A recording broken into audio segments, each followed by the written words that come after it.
All right, Kenny Roczen 5-5 day here today. I mean, given everything that happened at Ironman, Unadilla, and everything like that, I looked at it as like kind of a win for you, but did you feel that way with your riding and everything? For sure. I think it's a great weekend to build off of.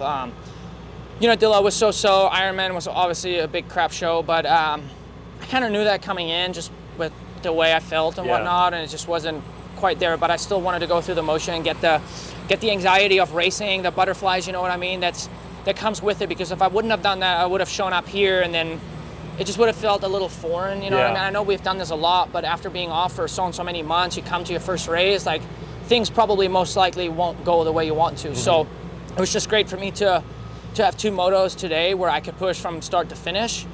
And I think if I would have put myself in a better place right after the start, I could have stayed maybe in podium position actually, you know, because they didn't, especially in the second one, they didn't really gap me that much. Yeah. So yeah, I agree. I think it was a good day for me, 5-5. And like I said, something to build off of. We made tiny little tweaks to the bike every single moto, and I think that gotten better and better. And Larry's coming to Florida this week, so we're gonna just continue working a little bit. And yeah, like I said, 5-5. The speed was good. My fitness is starting to get a lot better.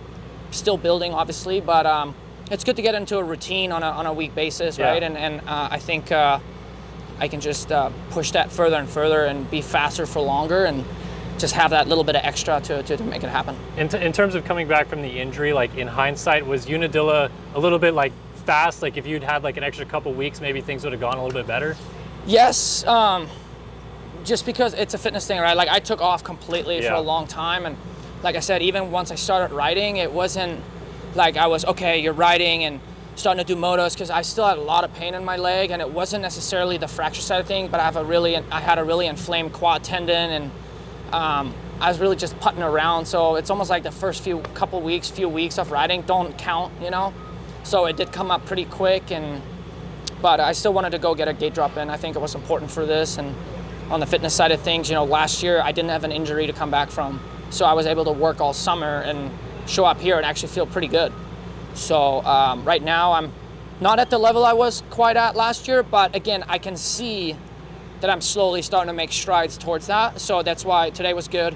And then we have a couple more weekends to go, and I just expect it to get better and better. The physicality of SMX, how do you compare it versus a 20-minute main in Supercross? Only having to do that once, you have to do this twice here, but it's not 230s in motocross. Like, is it challenging to get used to that, or is it, nah, it's pretty simple?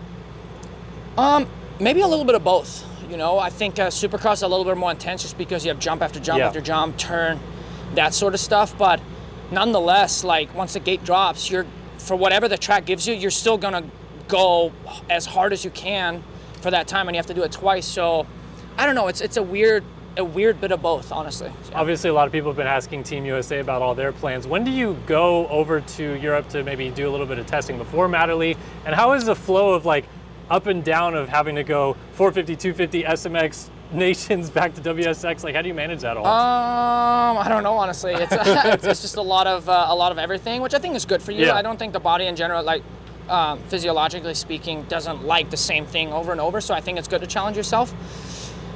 I don't really still motocross. Like I don't really have a base setup. Like it's just I'm not my best in motocross right now. I just really am not. Supercross, it feels a little bit more natural to me. I have kind of like my setup that, of course, you always do tweaks to it, but kind of know what to expect type of thing. I don't really have that in moto, so it's a funky one, you know. I'm going just like the Tuesday or Wednesday before Matterley and just show up, but in general, I don't know. I'm just kind of taking it day by day and try to do the best as I can, whatever it gives me, you know. So that's kind of like where I'm at. You said in the press conference, and you just kind of repeated it here, that like it's funny you're a Supercross guy now because you were a moto guy, or kind of looked at as a moto guy for a while. Did you even feel that way yourself? Like over your career, you've had more of like prowess outdoors versus indoors? Yeah, I think motocross just felt a lot more natural because I've done it a lot longer. I grew up doing it. I don't, by now I have the Supercross experience, but if you look at it as a whole, I've still done way more laps in motocross than I've done in Supercross. So it has transitioned over, because last year I only did Destinations and I did High Point. Now another year went by and I did Unadilla and Ironman. So over the course of a few years, it's not that much motocross, and it's just Supercross. So I think it's just kind of transitions over your whatever you do most of, so.